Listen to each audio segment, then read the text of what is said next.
ఎన్నికల కోడ్కు ఉపాధ్యాయుల చదువుకు ఇబ్బంది లేదు. మేము కేవలం సెలవులు పెట్టుకొని ఈరోజు అందరూ కూడా, ఎందుకంటే ఎఫ్ఆర్ఎస్ ఉంది, సెలవులు పెట్టుకొని ఇక్కడికి వచ్చినాం. కడుపులో కాలే బాధ అయితే ఉన్నది. అందరి పర్మిషన్లు తీసుకొనే మా జిల్లా శాఖ ఇక్కడ పిలిపివ్వడం జరిగింది. కేవలం శాంతియుతంగా కార్పొరేషన్ వాళ్ళు పర్మిషన్ ఇచ్చినారు.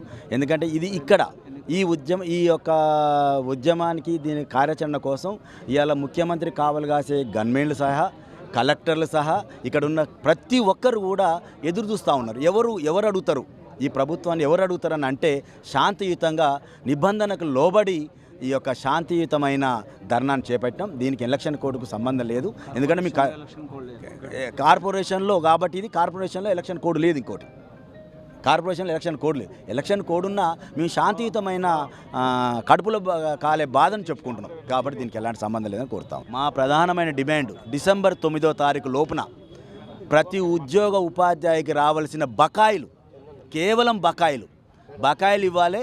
మాకు రావాల్సిన పిఆర్సీని అమలు చేయాలి.